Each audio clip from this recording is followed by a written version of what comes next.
Saya akan mulai dengan dua konsep. Dan terima kasih kalau pujian terakhir itu Yesus domba Tuhan. Justru itu yang kita mau pelajari. Konsep yang pertama adalah dari Tuhan menyelamatkan kita. Konsep kedua adalah dari kita untuk sesama kita. Jadi semua dimulai dari Tuhan kita. Bertahun-tahun saya itu menanyakan, apa sih anak domba Tuhan itu? Saya ingat tahun 76 di daerah Kertosono. Waktu itu kami satu tim, anak-anak muda. Pimpinan kami Bapak Pendeta Cornelius Darto dari Lawang mengadakan safari misi. Berangkat dari Surabaya, lalu ke Kertosono, Nganjuk, Madiun, Ngawi, Madiun, terus sampai Solo, Jogja. Terakhir kami di Bandung lewat Pantai Selatan. Nah, sampai di Kertosono, selesai penginjilan KKR itu di lapangan terbuka. Waktu itu izin masih sangat gampang sekali. Nah, salah seorang teman saya itu, saya dengar sedang mengkonsel, membimbing orang yang baru maju ke depan. Nah, saya dengar sebuah kalimat. Dia menyatakan, pokoknya semua dosa kita itu ada yang mengampuni, ada yang menebus. Itulah domba Tuhan. Anak domba Tuhan, dia berkata begitu. Saya sampai terhenti konsentrasi saya karena dia, orang ini menjawab, wah kalau anak domba itu enak Pak, sate kambing muda. Dari situ saya terpukul. Ternyata tidak semua orang ngerti apa itu anak domba. Ayat pertama kita baca dalam Yohanes 1 ayat 29. Pagi hari itu pertama kali Yohanes Pembaptis melihat Yesus tampil. Dan kita tahu itu untuk dibaptis olehnya. Tapi pernyataan dan proklamasi Yohanes Pembaptis itu yang menarik. Dia berteriak berkata kepada semua orang di situ, lihatlah, inilah anak domba Tuhan yang menghapus dosa dunia. Tahun 81 sampai 83 saya itu ada di Jerman. Suatu saat saya percaya itu Tuhan membawa saya menemukan sejarah Romawi di zaman Yesus hidup. Nah di situ saya dapat jawaban.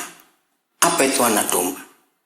Kalau kita lihat waktu Pilatus mengadili Tuhan Yesus, nggak ditemukan salah, lalu dia cari siapa? Pengganti, Barabas. Ternyata itu cara Romawi.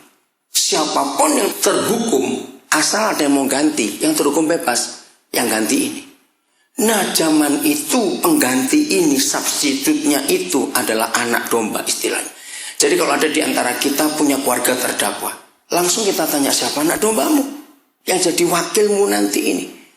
Nah zaman itu anak domba itu sangat mahal biayanya. Kalau sampai hukuman mati, si anak domba kalah, maka anak domba yang digantung. Sehingga anak domba ini kalau sampai terpidana mati, itu bayarannya satu rumah. Kenapa? Karena kalau dia mati keluarganya di mana? Sehingga zaman itu orang miskin gak mungkin punya pengacara. Orang miskin gak mungkin bisa sewa anak domba. Maka itu ketika Yohanes tampil menyatakan ini anak domba, saya pakai istilah ini loh anak domba gratis buat kamu. Wih, bayangkan harapan mereka seperti apa. Saudara, satu-satunya pasal yang menulis di Alkitab, kapan, bila mana, bagaimana seisi surga itu bersorak-sorai gegap gempita. Kita tahu bukan Lukas 15. Tidak ada hal lain yang bisa membuat surga bersuka cita kecuali satu hal, orang berdosa bertobat. Maka apabila dalam kehidupan kita tidak pernah mengenalkan Yesus pada seseorang, maka kita nggak pernah membuat surga bersuka cita. Jadi pertama konsep ini datang dari Tuhan kita yang penuh kasih untuk menyelamatkan setiap orang. Suatu hari saya ada di Bedugul tahun 80 berapa saya lupa. GBIS dengan Blimbing nomor 26 Kota Denpasar itu mengundang saya untuk retreat bersama almarhum Yeremia Rim waktu itu. Di saat sore istirahat, Bedugul itu daerah danau banyak kabut, pemandangannya cantik. Saya itu termenung melihat sosok kita orang Bali yang begitu taat dan setia. Mau habis-habisan kalau mempersembahkan sesuatu itu nggak main-main. Tiba-tiba muncul belas kasihan. Apa yang harus dibuat? Kan sulit untuk nginjili mereka. Itu pertama kali saya menemukan hati misi Tuhan kita, Bapa Surgawi kita ada di perjanjian lama. Saya terkejut. Ternyata saya pikir selama ini bicara misi hanya perjanjian baru. Ternyata tidak. Mari saya buktikan. Ulangan pasal yang ke-29. Kitab Ulangan pasal 29. Mulai ayat yang ke-10. Kamu sekalian pada hari ini berdiri di hadapan Yahweh Tuhanmu, yaitu para kepala sukumu, para tua-tuamu, dan para pengatur pasukanmu, semua laki-laki Israel, anak-anakmu, perempuan-perempuanmu, dan orang-orang asing. Maaf, saya stop dulu sampai perempuan-perempuanmu dulu. Nah, kalau kita rangkum, ini kan keluarga demi keluarga Israel. Berdiri. Kita baca kitab Ayub, kita baca kitab Habakuk. Kata berdiri di hadapan Yahweh itu artinya siap sedia. Itu kata berdiri. Kalau kita melihat mengacu pada dua kitab itu. Nah, ini keluarga. Di zaman itu walaupun mereka mengembara di padang gurun, ternyata ada 3 kelompok lain lagi yang tinggal bersama keluarga-keluarga Israel ini. Kelompok pertama adalah orang-orang asing dalam perkemahanmu. Kita tahu hukum Musa waktu itu, kalau ada bangsa-bangsa lain yang ingin terlibat, mau bergabung, ayo. Maka jadi orang asing. Dan orang asing ini yang mendominasi hak asasi manusia dalam kitab Ulangan ini. Kelompok kedua adalah tukang-tukang belah kayu. Zaman itu nggak ada LPG, nggak ada minyak tanah, nggak ada apa-apa. Maka mereka ini diperlukan untuk menjadi tenaga kerja di keluarga-keluarga Yahudi itu. Kelompok ketiga adalah tukang-tukang timba air. Belum ada pam zaman itu. Nah, kalau kita melihat 3 kelompok orang ini, mereka bukan orang Yahudi. Mereka itu orang-orang di sekitar itu. Ayat 12, ini yang mengagetkan. Mereka semua untuk masuk ke dalam covenant, itu bahasa Inggrisnya, perjanjian Yahweh Tuhanmu, yakni sumpah janjinya yang diikat Yahweh Tuhanmu dengan engkau pada hari ini. Kita bisa lihat di terjemahan apa saja, kata untuk masuk ke dalam perjanjian, covenant Yahweh Tuhan dengan Abraham, Ishak, dan Israel. Kita menemukan bahwa mereka orang-orang asing, tukang-tukang belah kayu, tukang-tukang timba air, yang tinggal di rumah kita, di perkemahan kita. Kalau kita itu benar berdiri di hadapan Dia, maka mereka pun akan ditarik masuk dalam perjanjian kekal antara Yahweh Tuhan dengan Abraham. Ini luar biasa. Nah, di sini hati misi Tuhan kita, supaya Ia mengangkat engkau sebagai umatnya pada hari ini. Dan supaya Ia menjadi Tuhanmu, seperti difirmankannya kepadamu, dan seperti dijanjikannya dengan sumpah kepada nenek moyangmu, yakni kepada Abraham, Ishak, dan Yakub. Mari kita perhatikan bagaimana hati misi dari Tuhan kita. Yang, maaf kalau saya pakai kata ini, kita kenal. Tuhan di perjanjian lama kan cukup sadis. Salah mati, salah mati. Tapi tiba-tiba kita melihat penggenapan Yohanes 3:16 di konteks ini. Ternyata bukan cuma orang-orang asing, tukang-tukang belah kayu dan tukang-tukang timba air. Ayat 14. Luar biasa. Bukan hanya dengan kamu saja aku mengikat perjanjian dan sumpah janji ini, tetapi dengan setiap orang. Saya akan menambahkan satu kata pendek untuk memperjelas dan membuat kita mengerti. Saya tambahkan begini. Bukan hanya dengan kamu saja aku mengikat perjanjian dan sumpah janji ini, tetapi dengan setiap orang yang belum ada di sini pada hari ini bersama-sama dengan kita yang berdiri di hadapan Yahweh Tuhan kita. Saya stop dulu. Ibu bapak saudara yang dikasihi Tuhan, kalau kita melihat firman ini, itu artinya tiap hari itu kita bakal ketemu orang-orang baru enggak? Sesepi-sepinya sebuah daerah di Indonesia, apalagi Pulau Jawa, tetap ada banyak orang di situ. Nah, saya betul-betul kagum. Wow. Jadi kalau saya besok atau nanti atau kapan bertemu dengan orang-orang yang belum diselamatkan, dan kalau hidup saya benar, berdiri benar di hadapan dia, orang yang kita temui pada hari itu akan ikut masuk dalam perjanjian. Kelompok terakhir membuat saya lebih hebat lagi. Dan juga dengan setiap orang yang tidak ada di sini pada hari ini bersama-sama dengan kita. Maka itu betapa jahatnya kita yang sudah ditebus dengan harga lunas dibayar, yang harusnya kita jadi penghuni neraka, kita diselamatkan dengan gratis. Lalu kita tidak mengingat 3 kelompok orang ini. Yang pertama, yang tinggal serumah, yang dekat dengan kita, yang hari-hari itu kita temui. Yang kita belum ketemu dengan mereka, yang juga belum ada di sini saat ini. Inilah yang ada di hati Tuhan kita.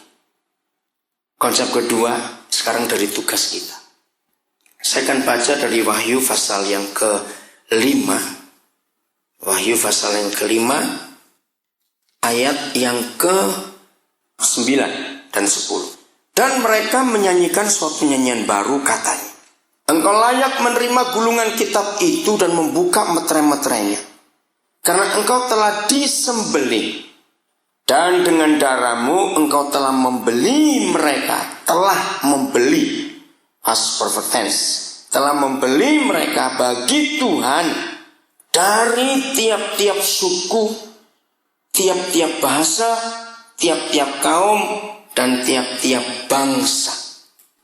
Ibu bapak saudara dikasihi Tuhan, saya bersyukur bahwa dalam pelayanan misi ini Tuhan memberi saya pengalaman-pengalaman yang sederhana tapi itu mengena. Seperti saya pernah cerita, tahun 75 itu saya ke Kalimantan Timur. 9 November 75 saya tiba di Samarinda. Tanggal 12-13 kami mudik dengan taksi air istilah mereka sampai ke Melak, lalu keliling. Ya. Setelah itu, tahun itu sepeda aja belum ada di darat. Sepeda belum ada. Kami jalan kaki atau pakai ketinting atau kelotok. Tahun 78, 6 tahun kemudian, ada seorang pengusaha batu bara di Samarinda, ya, itu masuk, sekarang dia sudah pindah ke Amerika, masuk ke pedalaman. Ada satu hamba Tuhan, waktu itu sepeda sudah ada, motor sudah ada. Nah, pengusaha ini tidak mau repot-repot, maka dia beli motor di Samarinda dari satu dealer, cash, dan dia bawa kwitansinya. Nah, dia berikan kepada hamba Tuhan itu, tolong, kalau sudah ke Samarinda jangan lupa mampir ke dealer alamatnya ini, bawa kwitansi ini, ambil motor. Tahun 82 saya diajak pengusaha ini kembali ke situ. Jadi itu 76 ya ke sini 82. Begitu tiba si pengusaha ini di rumah pendeta itu, dia lihat kiri kanan. Saya tanya, cari apa? Motor maksudnya? Kenapa nggak tanya saja? Saya tuh 4 tahun lalu belikan pendeta ini motor. Tadi saya sudah ke samping, kemana mau nggak lihat. Akhirnya dia tanya, disebut namanya, mana motornya? Motor apa? Dengan polos. Bapak kembali, motor apa? Loh, 4 tahun lalu waktu saya kesini kan sudah berikan motor. Enggak, Bapak nggak bawa motor, cuma bawa kertas. Saya masih simpan kertas itu.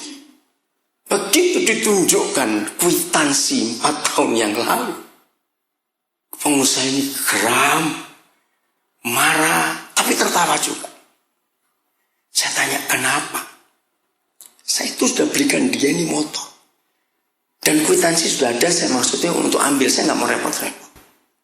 Oh, saya pikir cuma kertas biasa. Polos kayak batuan ini. Dari kejadian itu, bagi pihak kita ini kesalahan besar. Ternyata menginjil itu tidak sulit. Seringkali kita menjadi seperti hamba Tuhan itu. Saudara perhatikan kata sudah dibeli Kalau kita baca 1 Korintus 6 ayat 20, lunas dibayar. Jadi setiap suku, setiap kaum, setiap bahasa, setiap bangsa sudah dibeli. Kita tinggal ambil ke dealer. Jadi pengusaha ini marah kepada dealernya. Kenapa dia nggak telepon saya? Kalau motor itu nggak pernah diambil. Dia agak jengkel dengan gembala ini. Kenapa kamu nggak ngerti kwitansi ini? Maklum di pedalaman. Nah, sebagai gereja, inilah dua konsep yang harus kita kerjakan. Yang pertama, pihak Tuhan sudah menyelesaikan tugasnya dengan membeli. Lunas harganya. Tugas kita tinggal mengambil yang sudah dibeli oleh Tuhan Yesus. Kita harus mampu menunjukkan kwitansi lunas. Itulah Golgota. Dan saya percaya ketika iblis melihat kwitansi ini, mereka harus menyerahkan yang sudah dibeli oleh Tuhan Yesus. Maka yang penting sekarang cuma satu. Maaf, bukan rapat-rapat misi, bicara misi, bukan lagi ini itu. Cuma satu. Pergi dan ambil mereka. Ini tugas kita. Maka selesailah amanat agung Yesus Kristus Tuhan. Dan dia pasti akan segera kembali. Saya akan akhiri dengan satu pujian doa. Pengarangnya ada di Bali sekarang. Namanya Elis. Berikan pada kami hati yang mengasihi. Dia mengubah lagu ini tahun 87 kalau tidak salah. Sebagai seorang kapster di sebuah salon di Surabaya. Di satu persekutuan saya mendengar dia nyanyi, saya menangis. Selesai saya, Lis, kamu kok bisa dapat lagu sebagus itu? Hati misi. Kalau ada yang bisa, ikut. Berikan pada kami hati yang mengasihi, jiwa-jiwa yang belum mengenal kasih Bapa. Mereka yang dalam gelap, mereka yang tersesat, hati kami iba seperti hatimu Yesus. Tuhan, ini tugas kami. Beri keberanian bagi kami. Taruhlah roh yang rela melayani dan menyenangkan hati Tuhan. Sekali lagi, saudara, berikan pada kami hati yang mengasihi, jiwa-jiwa yang belum mengenal kasih Bapa. Mereka yang dalam gelap, mereka yang dalam gelap, mereka yang tersesat, hati kami iba seperti hatimu Yesus. Tuhan, ini tugas kami. Beri keberanian bagi kami. Taruhlah roh yang rela melayani dan menyenangkan hati Tuhan. Itu yang kuingini, dan